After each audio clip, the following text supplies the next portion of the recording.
আজকে এই আঞ্জুমানে জামিয়াতুল উলামা আমডাঙ্গা থানা কমিটির সমস্ত কর্মী ভাইদের করে এবং সমাজ কল্যাণ পরিষদ মুজাদ্দিদিয়া সমাজ কল্যাণ পরিষদ সমস্ত কর্মীদের যারা এই সুন্দর প্রোগ্রামকে এত কষ্ট করে সুন্দর আঞ্জাম দিয়েছেন, অনেক অনেক ভালোবাসা মোবারকবাদ জানাই।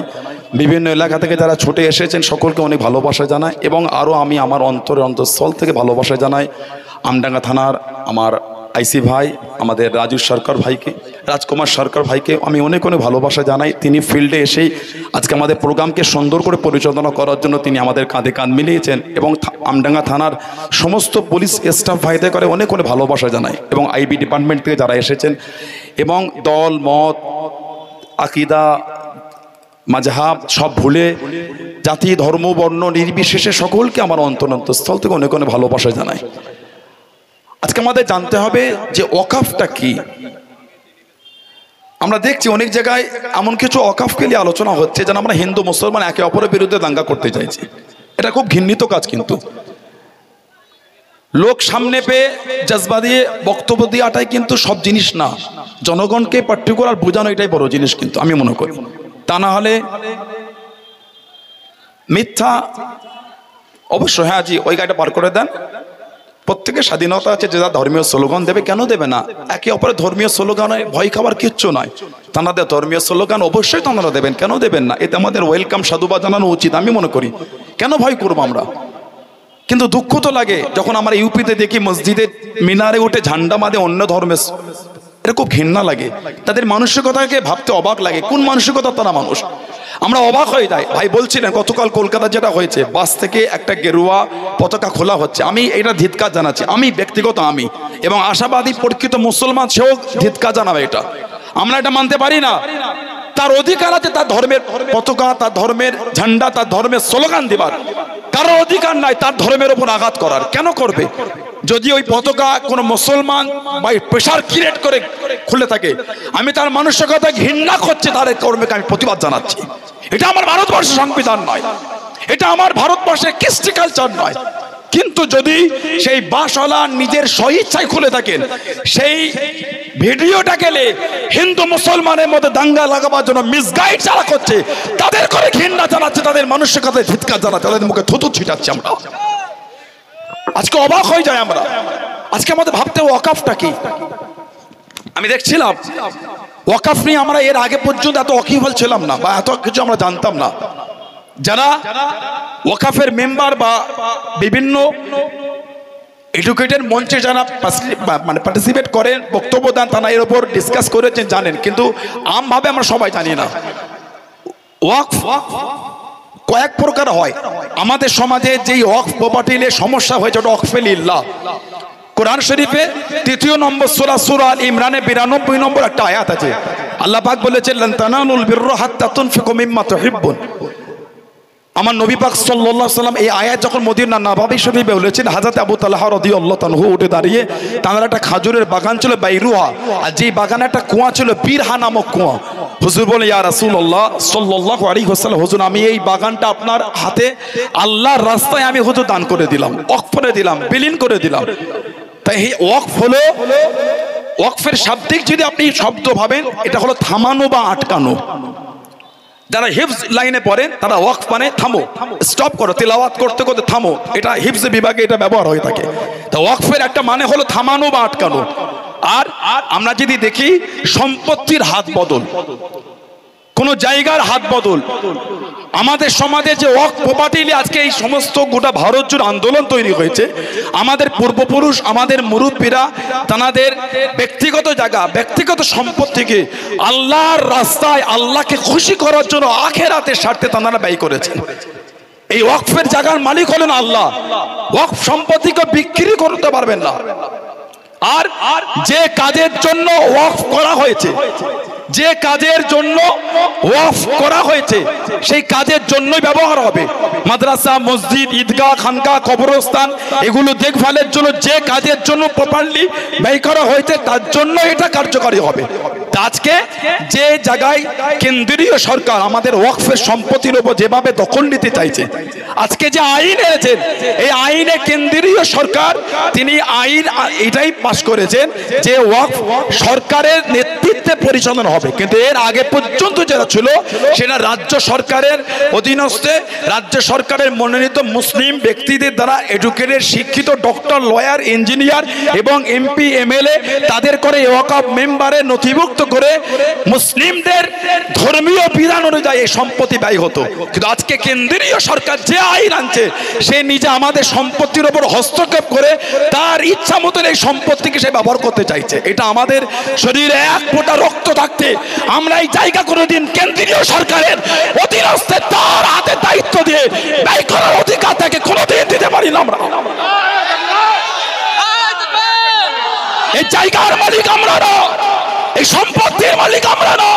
আমাদের পূর্বপুরুষ এই সম্পত্তির মালিক আল্লাহ রাস্তায় দিয়ে দিয়েছে। যে জায়গার মালিক আল্লাহকে বানিয়েছে সেই জায়গা আমরা আমাদের শরীরে এক ফোঁটা রক্ত থাকতে কেন্দ্রীয় সরকারের নোংরা চিন্তায় আমরা সহমত দিতে কোনোদিন পারবো না। আজকে অবাক হয়ে যায় কিছু কিছু নোংরা লোক এই আমাদের ওয়াকফের এই আন্দোলন এমন ভাবে সমাজের কাছে সোশ্যাল সাইড দ্বারা বুঝাতে চাইছে আমরা যেন আন্দোলন হিন্দু মুসলমান একে অপরের বিরুদ্ধে কিছু। অবাক লাগে, আপনি ভাবলে অবাক হয়ে যাবেন, দেখলে অবাক হবেন। আমাদের ওয়াকফের আন্দোলনের যে কেসগুলি সুপ্রিম কোর্টে জমা হচ্ছে ইতিমধ্যেই দেখেছি বাংলা সহ ভারতবর্ষের বিভিন্ন জায়গা থেকে কেস করেছে। আমার মৌলানা মুস্তাকিউর রহমান সাহেব বলছিলেন যে বাংলার মাননীয় অবশ্যই তানাকে বিষয়ে আমরা ফুরফুরা দরবার শরীফ থেকে চিঠি করেছি। আমরা বলেছি বিভিন্ন রাজ্যের প্রধান মুখ্যমন্ত্রীরা ওয়াকফের জন্য কেস করছে সুপ্রিম কোর্টে। আপনার কাছে আমাদের অনুরোধ আপনি আপনার এই বাংলার সিএম এর পদ থেকে সুপ্রিম কোর্টে একটা কেস করেন। এবং আমরা বলেছি আপনার প্রত্যেকটা এমপি পার্সোনাল একা একা যেন তারা এই বিষয়ে কেস করে। ইতিমধ্যে আমাদের উপর আলোচনা হয়েছে ভাইদের মধ্যে, প্রেস বিবৃতি আমরা দোভাগামীতে আপনারা দেখেছেন গত কয়েকদিন আগে ফুরফুরা দরবার শরীফে আমরা অনেক ভাই এক জায়গায় বসে এই বিষয়ে অনেক আলোচনা করেছি। আমাদের গতকাল মিটিং হয়েছে, আজকেও মিটিং চলছে। শহীদ মিনারে সমাবেশ ডেকেছে, কিন্তু তার আগে আমরা বলেছিলাম যে কলকাতা আমার সমাবেশের জন্য ডেট করেছি, সেই ডেট আমাদের পারমিশন হয়েছে, সেটা আমাদের ভাইদের আলোচনা চলছে। আজকে ফুরফুরা দরবার শরীফ ভাইদের মিটিং আছে, আমরা কি করব।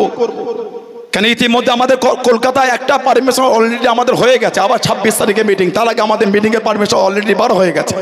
এই নিয়েও আমরা ভাইদের আলোচনা আছে যে আগামী পদক্ষেপ আমরা কি নিতে চাইছি মুসলিম উম্মাহ। এবং আমাদের ভাবতে হবে এই যে আইন এনেছে শুধু মুসলমানদের ক্ষতি নয়। আজকে আপনি ভাবেন কলকাতা অনেক ওয়াকফ প্রপার্টি আছে, বাংলার বিভিন্ন জেলায় আছে, ভারতবর্ষের বিভিন্ন রাজ্যে আছে। ওয়াকফ প্রপার্টির উপরে মার্কেট আছে, নার্সিং হোম আছে, হসপিটাল আছে, স্কুল আছে, কলেজ আছে, সরাইখানা আছে, হোস্টেল আছে, বিভিন্ন কর্মসূচি ওয়াকফ প্রপার্টির উপর তৈরি করা হয়েছে।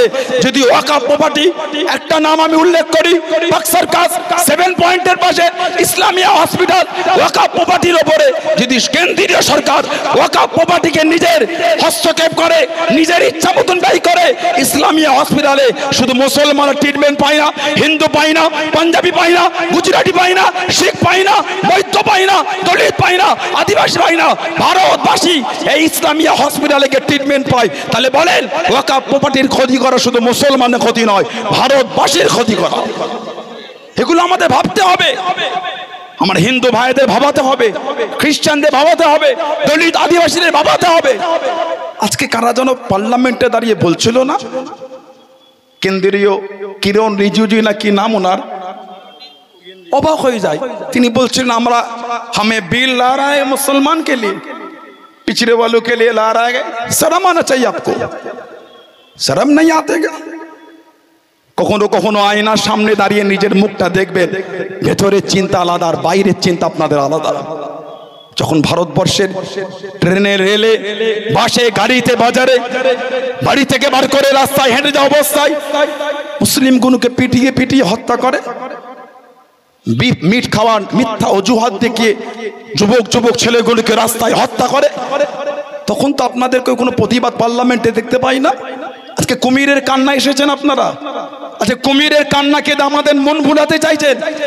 আমরা মুসলমানদের পিছিয়ে পড়াদের জন্য আমরা এই ওয়াকাফের বিল পরিবর্তন করতে চাই, ওয়াকাফ আইন চেঞ্জ করতে চাইছি। যেদিন মুসলমানদের হত্যা করা হলো, আজও মুসলমানদের ভারতবর্ষের বিভিন্ন জায়গায় টর্চার করা হচ্ছে। আমার মালদার ভাইটাকে রাজস্থানে আফরাজুলকে হত্যা করা হলো, ভিডিও লাইভ করে হত্যা করা হয়েছে। সেই লোকটাকে আপনারা আপনাদের পার্টির ভোটে দাঁড় করিয়ে দিয়েছেন। এত নির্লজ্জ হয় আপনারা। আজকে আপনারা পার্লামেন্টে দাঁড়িয়ে বলছেন এই বিল আমরা মুসলমানদের উপকার করতে এসেছি। বাংলা একটা প্রবাদ আছে, চোরের মায়ের বড় গলা। সত্যি এগুলো খাতা কলমে হাতে হাতে অঙ্কে অঙ্কে মিলে যাচ্ছে। অবাক হয়ে যায় আমরা, সত্যি ভাবলে অবাক লাগে। বিলকিস বানুর ফাঁসি, বিলকিস বানুকে যারা রেপ করলো, ধর্ষণ করলো, তার উপর যারা শারীরিক নির্যাতন চালালো, সেই সমস্ত গুন্ডা জঙ্গি হীন মানসিকতার লোকগুলোকে বেল পাওয়ার পরে জেল থেকে আনার সময় গলায় মালা দিয়ে মিষ্টি বিতরণ করতে করতে আসছিলেন। আপনাদের এই মানসিকতা নিয়ে পার্লামেন্টে দাঁড়িয়ে বলছেন মুসলমানদের উপকারের জন্য বিল আনছি। লজ্জা লাগেন আপনাদের? সত্যি কি কোনোদিন ভুলো আয়নার সামনে আপনারা দাঁড়ান না? সত্যি কি কোনোদিন ভুলে নিজের মুখটাও কোনোদিন আয়নায় দেখেন নাই? একবার দেখবেন, নিজের মন আপনাকে ঘৃণা করবে। আমি বলছি, সত্যি বলছি, ভালোবাসা নিয়ে বলছি। আজকে কেন্দ্রীয় একজন মন্ত্রী, যিনি ওনাদের ওই রাজনৈতিক দলের স্পোক পারসন, বিভিন্ন ডিবেটে যিনি পার্টিসিপেট করেন, তিনি বলছেন ওই দেশে ওয়াকাফ নাই, এই দেশে ওয়াকাফ নাই, এই দেশে ওয়াকাফ নাই, ওই দেশে ওয়াকাফ নাই। লজ্জা লাগেন আপনার? ভারতবর্ষে আপনারা শাসন করছেন, চালাচ্ছেন। এখন আপনার মতন একটা মন্ত্রীর মুখে এই শব্দগুলো মানায় না। কোন দেশে কি আছে না আছে আমরা ভারতবর্ষে আমরা জেনে কি করব? আমার দেশে কি আছে ওটা আমরা জানি। আমার দেশের আইন কি আছে আমরা জানি। সৌদি আরবে চুরি করলে হাত কাটে, আমার দেশে হাত কাটবেন? সৌদি আরবে শরাব পান করলে দুর্রা মারে, বেত মারে, আমার দেশে বেত মারবেন? সেই দেশে ওয়াকাফ আছে না নাই আমার দেশের লোকজনে কি করবে? আমার দেশে কি আছে ওটা আমরা জানতে চাই। অবাক হয়ে যায় আমরা আপনাদের মতন এই সমস্ত শিক্ষিত সমাজের অশিক্ষিত ব্যক্তিদের ভাষাগুলো শুনে। আর মাঝে মাঝে ভাবি এই শিক্ষিত সমাজের অশিক্ষিত কোনো পার্লামেন্টে গিয়ে বক্তব্য দেয় কি করে? ডিবেটে দাঁড়িয়ে ওই ফেস ওয়াশ করে, মেকআপ করে, আর ওই কিছু পাঁচাটা মিডিয়াকে পয়সার লোভ দেখে কিনে নিয়ে আর কদিন চাটুকরতা করাবেন? লজ্জা লাগেন আপনাদের? হিন্দু মুসলমান, দলিত আদিবাসী, জৈন খ্রিস্টান বৈদ্য একে অপরের মধ্যে দাঙ্গা লাগাতে ঘৃণা লাগেন আপনাদের? অবাক হয়ে গেলাম। কদিন আগে আমি এই এলাকার ভিডিও দেখছিলাম। সময় এসেছে, জিহাদিরা বেড়ে গেছে। কারা জিহাদি? আমরা মুসলমান। আমরা যদি জিহাদি হয় আপনারা কি দাঙ্গাকারী? আমরা যদি জিহাদি হয় আপনারা কি জঙ্গি? এগুলো বলে সমাজে বিভ্রান্তি করবেন না। এগুলো আপনাদের মুখ থেকে শোভা পায় না। এতদিন এক প্লেটে হিন্দু মুসলমানে খেয়েছিলেন, এতদিন এক প্লেটে হিন্দু মুসলমান ভাত খেয়েছিলেন, এতদিন হিন্দু মুসলমান কাঁধে কাঁধ মিলিয়ে চলেছিলেন। আজকে বলছেন তলোয়ার আছে, ছুরি আছে, বটি আছে। কেন? মুসলমানরা বেড়ে যাচ্ছে। লজ্জা লাগে না আপনার? আমডাঙ্গা এলাকা, এসব এলাকা হিন্দু মুসলমানের ভ্রাতৃত্ব আজও কি আপনার চোখে পড়ে না? আর কটা রং পাল্টাবেন? একবার এ পালে, একবার ও পালে, একবার এই দাড়ি পাল্লায়, একবার ওই দাড়ি পাল্লায়। এগুলো সমাজের মানুষ ভালো চোখে নেয় না।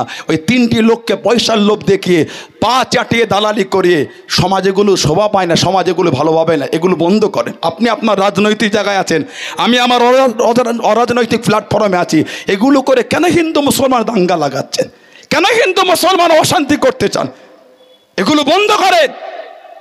অবাক হয়ে যায় আমরা আজকে যখন এই সমস্ত মন্ত্রীরা যারা মুসলমানের গুণ গাইতে আসে।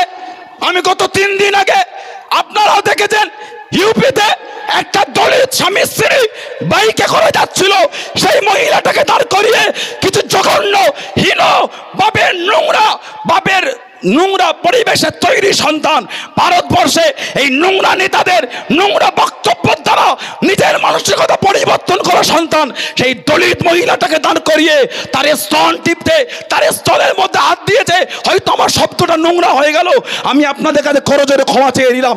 তার স্তন তার স্তনের উপর হাত দিয়েছে, তার সাথে নোংরা বিহেভ করছে, শারীরিক টর্চার করছে, তার উপর অত্যাচার করছে, সেই সমস্ত পার্টির মেম্বারে দাঁড়িয়ে বলছে, পার্লামেন্টে দাঁড়িয়ে বলে মুসলমানদের ডেভেলপ করব।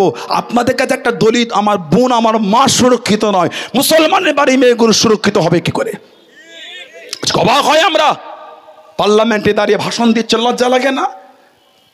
রাজ্যসভায় দাঁড়িয়ে ভাষণ দেন, শরম হয় না? আপনার দলের একটা সক্রিয় হিন্দু আপনার দলের সক্রিয় একটা মুসলিম মহিলা, একজন মুসলিম যুবক, মুসলিম একজন সক্রিয় মেম্বার নাই, আপনার দলের প্রতিনিধিত্ব হয়ে পার্লামেন্টে বক্তব্য দেবে, রাজ্যসভায় বক্তব্য দেবে, আপনার দলের মেম্বারগুলো মুসলিম শূন্য, সেই দলের বড় বড় নেতাগুলো দাঁড়িয়ে বক্তব্য দেয় আমরা মুসলমানের ডেভেলপের জন্য এই বিল তৈরি করছি। লজ্জা হওয়া দরকার আপনাদের। তাই আজকে আমাদের এই আমডাঙ্গা সমাবেশ, এখান থেকে আমরা বিল প্রতিরোধ করতে পারবো না। এই আইন, বিল বলা ভুল, আইনটা। তাহলে বলবেন ডাকলেন কেন? আপনাদের অবগত করাবার জন্য, আপনাদের বিষয়টা জানাবার জন্য। এবং আমরা এক, শুধু মুসলমান নয়, আবার বলছি, যদি ভাবেন এটা মুসলমানের আন্দোলন, হেরে গেলেন আপনারা। আমার কিন্তু চিন্তা এটা নাই যে মুসলমানের আন্দোলন, আমার চিন্তা ভারতবাসীর আন্দোলন। কেন? সংবিধান শুধু মুসলমানের নয়, সংবিধান হিন্দু সংবিধান, দলিতদের সংবিধান, আদিবাসী সংবিধান, পাঞ্জাবি সংবিধান, গুজরাটি সংবিধান, মারাঠি সংবিধান, শিখের সংবিধান, খ্রিস্টানের সংবিধান, বৌদ্ধ সংবিধান, সংবিধান ভারতবাসীর সংবিধান। সেই সংবিধান লঙ্ঘন করে যখন আইন করা হয়েছে, তার সংবিধান বিরোধী আন্দোলন। সংবিধান বাঁচাতে গেলে শুধু মুসলমানের দায়িত্ব নয়, সমস্ত সম্প্রদায়ের দায়িত্ব। তাই আমাদের আন্দোলন শুধু মুসলমান আন্দোলন নয়, আমাদের আন্দোলন জাতি ধর্ম বর্ণ নির্বিশেষে সমস্ত সম্প্রদায় মানুষের আন্দোলন। একটাই কারণ, সংবিধানকে আমরা লঙ্ঘন হতে দেবো না, সংবিধানকে নষ্ট হতে দেবো না। সংবিধান ভারতের মানচিত্রে ডক্টর ভীমরাও বাবা সাহেব আম্বেদকর যে সংবিধান রচয়িতা করেছেন, সেই সংবিধান কালও যেমন ভারতের সম্মান পেয়েছিল, আজও তেমন পাচ্ছে। যতদিন ভারতবর্ষ থাকবে, ততদিন ভারতবর্ষে বাবা সাহেবের সংবিধান মাথা উঁচু করে মান্যতা পেয়ে যাবে। আজকে ওয়াকফ 1995 সালের ওয়াকফ অ্যাক্ট অনুসারে যাতে প্রতিষ্ঠিত, যেটা বলছে রাজ্যগুলির দায়িত্বে এই ওয়াকফের সমস্ত সম্পত্তি দেখভালের দায়িত্ব। সম্পত্তি দানকারী মালিকানা থেকে যে দান করবে আল্লাহর রাস্তায়, তার মালিকানা থেকে সরে যাবে, কিন্তু এই ওয়াকফ সম্পত্তি দেখভাল থেকে সে সরবে না। এবং ওয়াকফ করা সম্পত্তি বিক্রি বা উত্তরাধিকার সূত্রে হস্তান্তর করা যাবে না। সম্পত্তিটি একটি ট্রাস্টের মাধ্যমে পরিচালিত হয়, ওয়াকফকারীকে ওয়াকিফ বলা হয়, আর ট্রাস্টের ব্যবস্থাপককে মুতাওয়াল্লি বলা হয়। এতদিন পর্যন্ত গোটা ভারত জুড়ে এই ওয়াকফ সম্পত্তি মুতাওয়াল্লির মধ্য দিয়ে পরিচালনা হয়ে আসছে। আপনি বলতে পারেন ওয়াকফ সম্পত্তির অনেক অর্থ রদবদল হয়েছে, অনেক অর্থ এদিক ওদিক হয়েছে, 100 বার বলতে পারেন, কিন্তু ওয়াকফ সম্পত্তির অর্থ তছনছ হয়েছে বলে ওই সিস্টেমটাই বদলে দেবেন, এটা কোনোদিন মানা যায় না। তাহলে বলেন না, কত মন্ত্রী কত কিছু তাদের দায়িত্ব থেকে অর্থ তছরূপ করে, তাহলে ওই পদগুলি বন্ধ করে দেবেন? আমরা গত 2 বছর আগে দেখেছি অল ইন্ডিয়া ভাবে নিট পরীক্ষায় হাজার কোটি টাকা দুর্নীতি হয়েছে। নিট পরীক্ষায় হাজার কোটি টাকা দুর্নীতি হয়েছে। সেই দুর্নীতি একবার পর্যন্ত পার্লামেন্টে কোনো আলোচনা হয়নি। রাফায়েল ভারতবর্ষের গত 5 বছর কম বেশি আগে রাফায়েল কিনা নিয়ে হাজার কোটি টাকা দুর্নীতি হয়েছে। তারপরে আইন আলা হলো যে এই নিয়ে দ্বিতীয়বার প্রশ্ন করা হবে না। অবাক হয়ে যায় আমরা, এগুলো আমরা ভাবলে সত্যি অবাক হয় যে কারা সমাজে অশান্তি করছে আর কারাই সেই সমাজের অশান্তির ভাগ পাচ্ছে, কে সমাজে দাঙ্গা লাগাচ্ছে আর কার ওপরে সে এই স্টাম্পটা পড়ে যাচ্ছে। আজকে মাথায় টুপি দিয়ে ট্রেনে বাসে ঘুরলে বাংলার কিছু যুবক কিছু যুবতীর মনে এমন নোংরা বিষ শুকিয়ে দেওয়া হয়েছে, আমাদের দিকে যেন নোংরা চিন্তায় তারা তাকাচ্ছে। কেন কেন আমাদের করে নোংরা ভাবে দেখছেন? কেন আমাদের দিকে নোংরা চিন্তায় দেখছেন? আমরা দেখেছি গতকাল থেকে সোশ্যাল সাইটে এমন একটা প্রচার হচ্ছে, গতকালকে কলকাতায় সবাই যাবার সময় একটা গাড়ি থেকে নাকি বন্দুক দেখিয়েছিল। যদি দেখিয়ে দেখে অন্যায় হয়েছে, সেখানে কিছু যুবক চড়াও হয়েছে, গাড়ি ভাঙচুর করেছে, কিন্তু আমার জানার ইচ্ছা সেখানে তো প্রশাসন ছিল, সেখানে তো প্রশাসন প্রেজেন্ট। সেই বিষয় কি প্রশাসন হস্তক্ষেপ করা উচিত ছিল না? সেই বিষয়টা কি প্রশাসনের দেখা ঠিক ছিল না? যখন এত বড় একটা আপত্তিজনক অবস্থা তৈরি হলো, প্রশাসন ভাইদের তো উচিত ছিল গাড়িটাকে মানে আটকে দিয়ে লোকগুলিকে থানায় নিয়ে গিয়ে বিষয়টা কি, সেই গাড়িটাকে কোন চিন্তায় ছেড়ে দেওয়া হলো? আজকে এই ছেড়ে দেওয়ার কারণে সোশ্যাল সাইটে এক শ্রেণীর মানুষ মুসলমানদেরকে নোংরাভাবে আক্রমণ করছে। কেন কেন এগুলি করা হচ্ছে? আমরা দেখেছিলাম গত কয়েক মাস আগে দিল্লিতে একজন 18 বছরের বাচ্চা ছেলেকে প্রায় 20 থেকে 25 কিলোমিটার গোরক্ষা কমিটির নামে দাঙ্গাকারীরা ছুটিয়ে নিয়ে গিয়ে একটা 18 বছরের ছেলেকে গাড়ির মধ্যে গুলি করে হত্যা করা হয়েছে। পরে যখন জিজ্ঞাসা করা হলো তাদের জবাব ছিল, আমরা মনে করেছি মুসলমান।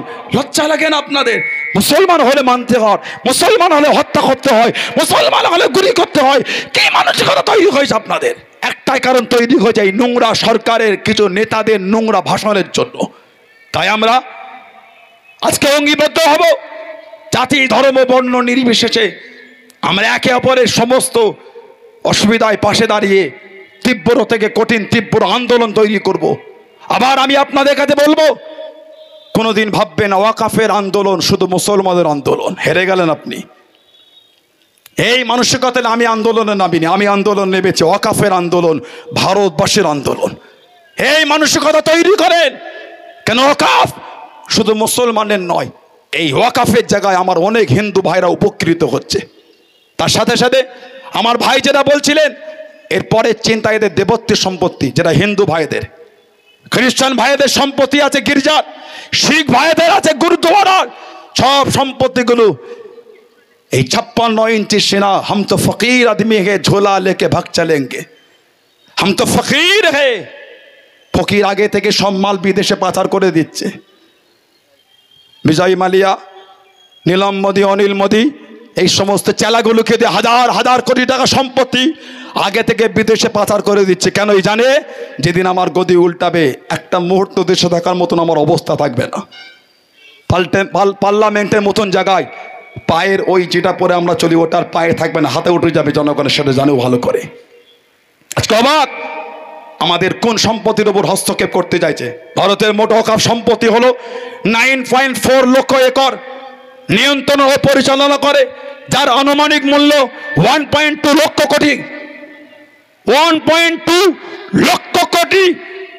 ভারতবর্ষের যে ওয়াকফ আছে তার সম্পত্তির দাম এত, যেটা ভারতবর্ষের 3য় বৃহত্তম সম্পত্তির মালিক হলো ওয়াকফ। রেল এবং ডিফেন্সের পরে 3য় হচ্ছে ওয়াকফের সম্পত্তি।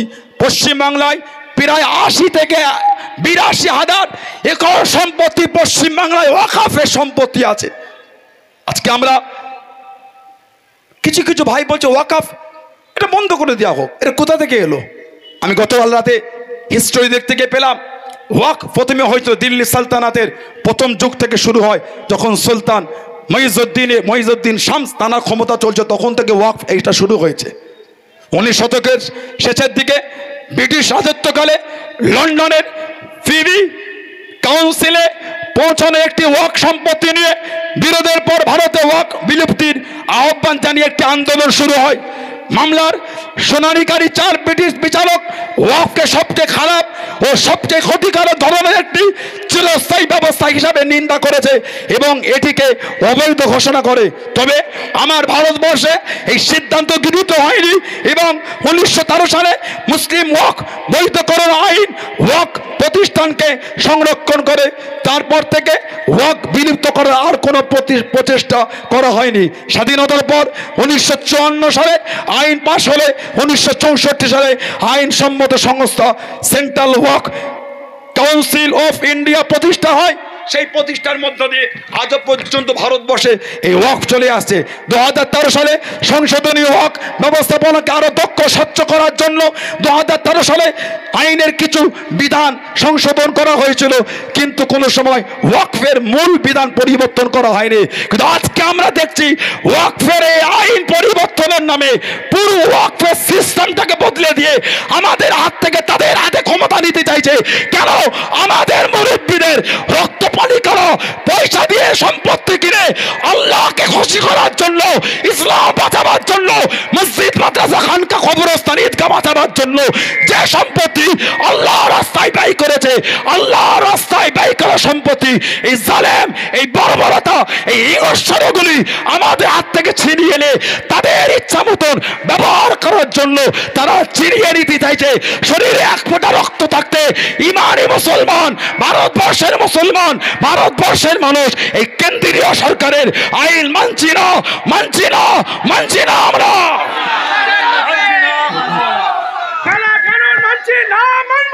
মানছি না, মানবো না। বাতিল করো, বাতিল করো। তাই আমি আর আপনাদের কাছে বেশি সময় নেব না। অল্প সময়ের মধ্যে আমি আমার বক্তব্য শেষের দিকে এগিয়ে যাব। তাই আপনাদের কাছে একটাই অনুরোধ, আপনারা আমাদের পাশে থাকেন। আগামী দিন আমাদের অনেক পথ বাকি আছে। গতকাল আমরা সুপ্রিম কোর্টে লয়ারের সাথে ফোনে কথা বলছিলাম, ফুরফুরা দরবার শরীফের সমস্ত পীরজাদা ভাইদের তরফ থেকে। উনি আমাদের বললেন, হুজুর আপনাদের আধার কার্ডটা পাঠিয়ে দেন, আমি সুপ্রিম কোর্টে আপনাদের দরবার শরীফের দিয়ে আমরা কেস জমা দিয়ে দিচ্ছি। 16 তারিখে শুনানি হবে। যদি আপনারা পারেন 2-4 জন আসেন, তার পরের ডেট যখন পরে তখন আপনারা আসতে পারেন। ইতিমধ্যে আমাদের সমস্ত পীরজাদা ভাইদের তরফ থেকে কয়েকজনকে দায়িত্ব দেওয়া হয়েছে, তারা এই বিষয়টা দেখছেন। এবং শুধু আমরা এই করে বসে নাই, এক শ্রেণীর মানুষ আছে নেটে এসে দুর্নাম বদনাম করাটা তাদের কাজ। এই ফুরফুরা শরীফ কী করলো, ফুরফুরা শরীফ কী করলো, এই মানুষের কথা আমি মনে করি ঠিক না। ফুরফুরা শরীফ তারও ইমানি দায়িত্ব আছে। আপনি নিজেকে মুসলমান ভাবলে ফুরফুরা শরীফে হুজুরগুলো কিন্তু বেঈমান না, তারাও মুসলমান। তাই এই পরিস্থিতিতে এই সমস্ত লেখালেখিগুলো বন্ধ করে। আমার মনে হয় এগুলো লেখা বর্তমান সময় সন্ধিক্ষণে ঠিক আপনার উচিত হচ্ছে না। যখন সমস্ত মানুষ দল মত নির্বিশেষে মাযহাব বিভেদ ভুলে গিয়ে যখন এক জায়গায় এসে দাঁড়িয়েছে, সেই সময় আপনার এই একটা ছোট্ট কমেন্ট কিন্তু উম্মার মধ্যে অনেকটা অশান্তি ধরিয়ে দিচ্ছে। তাই আশাবাদী এগুলো করা বন্ধ করো। আজকে শুধু মুজাদ্দুজ্জামান রাহমাতুল্লাহ আলাইহি ভালোবাসার মানুষ তো এসেছেন, ওনাকে সবাই ভালোবাসে। তারপরও অন্য জামাতের সঙ্গে, অনেক দলের সঙ্গে সম্পর্কযুক্ত মেন দায়িত্বপ্রাপ্ত অনেক ব্যক্তি এসেছে। একটাই কারণ, এটা আমাদের ইমানি কর্তব্য। আমি আমার আকীদায় মজবুত থেকে সব আমরা কিন্তু এক স্টেজে চলে এসেছি, এক ময়দানে এসে। একটাই কারণ, এই ওয়াকফ বিল আমাদের আইন বাতিল করতেই হবে। একটাই আওয়াজ, আমাদের একটাই স্লোগান। তাই সেই স্লোগানকে আমরা সামনে রেখে, মাথায় রেখে আগামী দিন আমাদের যে কর্মসূচি 26 তারিখের পরে গোটা বাংলার মুসলিম উম্মাহ নেতৃত্ব যারা আছেন, যে কর্মসূচির দায়িত্ব ডাক দেবেন, সেই কর্মসূচির দিকে আমরা এগিয়ে যাব। আর আমাদের ইতিমধ্যে কলকাতা হাইকোর্ট এবং সুপ্রিম কোর্টের এবং রাষ্ট্রপতি এই সমস্ত ব্যক্তিদের কাছে এবং সুপ্রিম কোর্টের যে কথা চিফ জাস্টিস আছে সকলের কাছে দরবার শরীফের পক্ষ থেকে ভারতের আইন, ভারতের সংবিধান যে আমাকে অধিকার দিচ্ছে, এবং এই আইন যে সংবিধান বিরোধী তৈরি হয়েছে, সেই ধারাগুলো তুলে আমরা একটা মেল সিস্টেম চিঠির মধ্য দিয়ে আমরা তাদের কাছে ইতিমধ্যে আমাদের মেল করার জন্য প্রসেসিং রেডি হচ্ছে। ইনশাআল্লাহ খুব তাড়াতাড়ি আমরা সেখানে পাঠিয়ে দেবো, যেটা আমাদের ইমানি কর্তব্য, ইমানি দায়িত্ব। তাই আপনারা আন্দোলনে এসেছেন, আমি আর দীর্ঘায়ী করবো না, আসরের নামাজ আমাদের বাকি আছে, আমি ছেড়ে দেবো। অল্প 2-1টা কথা খালি বলবো। যে কথাগুলি হলো যে আপনারা আন্দোলন করেন, হিন্দু মুসলমান দলিত আদিবাসী পাঞ্জাবি গুজরাটি মারাঠি শিখ বৌদ্ধ জৈন সবাই কাঁধে কাঁধ মিলিয়ে আমাদের আন্দোলন কোনো সম্প্রদায়কে দুঃখ দেওয়া না, কোনো সম্প্রদায়ের বিরুদ্ধে না। এবং অন্য সম্প্রদায় ভাই বোনদের কাছে আমার করজন্য অনুরোধ, আপনারা ভাববেন এই আন্দোলন আপনাদের বিরুদ্ধে, আপনারা আমাদের পাশে থাকেন, আমরা আপনাদের পাশে আছি। একে অপরের কাঁধে কাঁধ মিলিয়ে আমাদের আন্দোলনকে আমরা সুন্দর করে এগিয়ে নিয়ে যাব। সাথে সাথে রাস্তাঘাটে বিশৃঙ্খলা করবেন না, রাস্তাঘাটে যেমন শান্তভাবে এসেছেন শান্তভাবে যাবেন। আর আমাদের আগামী দিন এই আমডাঙ্গা সহ বিভিন্ন জায়গায় কর্মসূচি আমাদের হবে। আর যেখানে ওয়াকফ ফ্রি আলোচনা হবে, আশাবাদী আপনাদের কাছে ইমানি জায়গায় দাঁড়িয়ে ইমানি দায়িত্ব মনে করে যেই ডাকুক ওয়াকফ এই বিষয়ে আলোচনা হলে, যেই ডাকুক ব্যক্তি দেখবেন না বিষয় দেখবেন, সেখানে একটু হাজির দেবার চেষ্টা করবেন। এই আশা আপনাদের সকলের কাছে রেখে আল্লাহ আমাদের করে কবুল করেন। আল্লাহ আমাদের ভারতবর্ষে ভ্রাতৃত্ব অটুট রাখেন। সমস্ত সম্প্রদায়ের মানুষকে আল্লাহ কাঁধে কাঁধ মিলিয়ে সম্প্রীতি ভালোবাসা মেলবন্ধন আল্লাহ চলাফেরা তৌফিক দান। আল্লাহ পাক কবুল করেন। আল্লাহুম্মা আমিন, আল্লাহুম্মা আমিন। আল্লাহ আমাদের সকলকে কবুল করেন। আল্লাহ পাক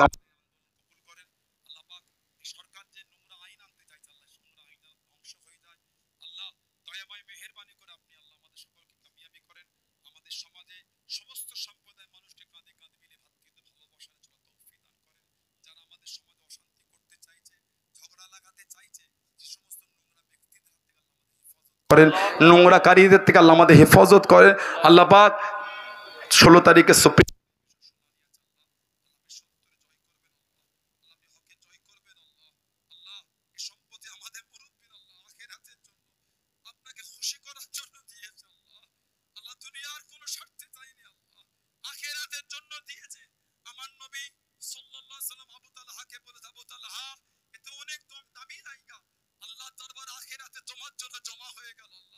সেই চিন্তা সেই ভাবনা নিয়ে আমাদের মুরব্বীরা দুনিয়ার লোভ লালসা স্বার্থ ভুলে গিয়ে হাজার হাজার কোটি টাকা দামি সম্পত্তি করে আল্লাহ আপনার রাস্তায় মসজিদ মাদ্রাসা ঈদগাহ খানকা কবরস্থানে হেফাজতের জন্য গরিব অসহায়ের সাহায্যের জন্য দান করেছে। আল্লাহ আল্লাহ আপনি আমাদের সাহায্যকারী হয়ে যান। আল্লাহ আপনি আমাদের সাহায্যকারী হয়ে যান। আল্লাহ আল্লাহ আরো দোয়া চাই আল্লাহ প্যালেস্তাইনে জমিন আপনি শান্তি দেন। আল্লাহ যখন আমরা ঈদের মার্কেটিং করতে ব্যস্ত ছিলাম তখন তারা কিভাবে বাঁচবে সেই নিয়ে ব্যস্ত ছিল। আল্লাহ আল্লাহ আপনি কি আরেকবার পারেন না আল্লাহ যে আব্রাহা বাদশাকে ধ্বংস করার জন্য আপনি যাকে যাকে পাখি পাঠিয়েছিলেন তয়রুন আবাবিল, আল্লাহ যাকে যাকে পাখি পাঠিয়ে তাদের মুখে ছোট্ট ছোট্ট পাথরের কোনা দিয়ে আব্রাহা বাহিনী হস্তি বাহিনীকে ধ্বংস করেছেন। আল্লাহ গোটা পৃথিবীর মুসলিম উম্মাহর এই যে আল্লাহ আরেকবার আপনি সেই যাকে যাকে পাখি পাঠিয়ে জালেমদের ধ্বংস করে দেন। আল্লাহ আল্লাহ করে দেন। আল্লাহ আল্লাহ জালেমদের ধ্বংস করে দেন। আল্লাহ اللهم اعز الاسلام والمسلمين اللهم اعز الاسلام والمسلمين اللهم اعز الاسلام والمسلمين اے ربي আল্লাহ আমাদের সকলকে এই তীব্র আন্দোলন শেষ পর্যন্ত একসাথে কাঁধে কাঁধ মিলে থাকা তৌফিক দান করেন। আল্লাহ পাক জানারা আজকে এই সভাকে করার জন্য জায়গাটা দিয়েছেন। আল্লাহ এই জায়গা 4 ভাই মিলে দিয়েছেন এবং যে সমস্ত ভাইরা অনেক খেটেছে রাত দিন এক করেছে। আল্লাহ আল্লাহ দুনিয়ার কোনো স্বার্থে না আল্লাহ আপনার রাজি করার জন্য আল্লাহ আল্লাহ তাদের উপর আপনি খুশি হয়ে যান। আল্লাহ তাদের উপর আপনি রাজি হয়ে যান। আল্লাহ আল্লাহ এই আন্দোলন আপনার জন্য লিল্লাহি খুলুসিয়াতের আন্দোলন। আল্লাহ আল্লাহ পাক এই আন্দোলন আমাদের কায়েমতের নাজাতের একটা ওসিলা করে দেন। আল্লাহ জানারা যারা এসেছে আমার ভাইয়েরা বিভিন্ন গ্রাম থেকে দূর থেকে মুরব্বী চাচাগুলো চলে এসেছে। আল্লাহ আল্লাহ আপনার রাজির জন্য এসেছে। আল্লাহ আল্লাহ আপনার রাস্তায় যে মালগুলো ব্যয় করেছে আল্লাহ সেই মালের হেফাজতের জন্য এসেছে। আল্লাহ আল্লাহ কোন স্বার্থে আসেনি। আল্লাহ আল্লাহ হাজারো খুশি করে হাজির করিয়েছে, হাজারো খুশি করে প্রত্যেকে বাড়িতে পৌঁছে দেবেন। আল্লাহ আমডাঙ্গা থানার প্রশাসন ভাইরা আমাদের অনেক সহযোগিতা করেছেন। আল্লাহ পাক আমাদের হেফাজত করেন, দায়িত্ব নিয়ে সুন্দর করে এই আমডাঙ্গা এলাকাটা সুন্দর করে পরিচালনা তৌফিক দান করেন। আল্লাহ রব্বানা আতিনা ফিদ দুনিয়া হাসানাহ ওয়া ফিল আখিরাতি হাসানাহ ওয়া কিনা আযাবান্নার। আলহামদুলিল্লাহ রাব্বিল আলামিন। আল্লাহ আমাদের প্রত্যেকের দোয়া নবী পাকের নূরের কদম শরীফের ওসিলায় কবুল করুন। আলহামদুলিল্লাহ রাব্বিল আলামিন বিহাক্কি কালিমাত তাইয়্যিবাতি লা ইলাহা ইল্লাল্লাহ মুহাম্মাদুর রাসূলুল্লাহ। আসসালামু আলাইকুম ওয়া রাহমাতুল্লাহ। আলামিন ভাই হ্যালো নারায়ে তাকবীর।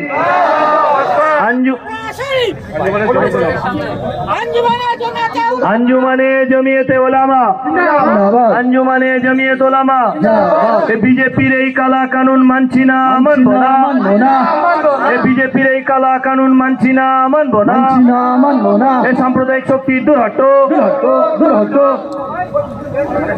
हेलो आगामी 13 तारीख আওয়ালসিদ্ধি চৌমাথায় এক বিশাল বিক্ষোভ সভার আয়োজন করা হয়েছে।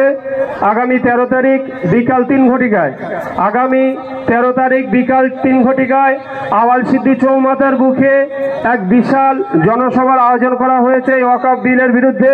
আপনারা সকলে দলে দলে যোগদান করবেন। হ্যাঁ ঠিক আছে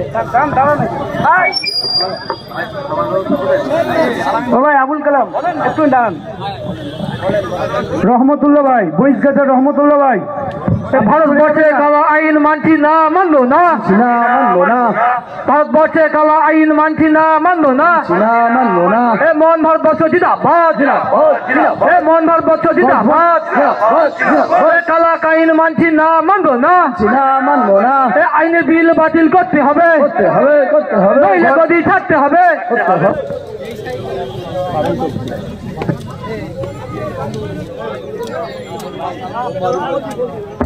হ্যালো হ্যালো, গজবন্দের রুহুল আমিন ভাই গজবন্দের উত্তরপাড়া, আপনি দেখা করে যাবেন।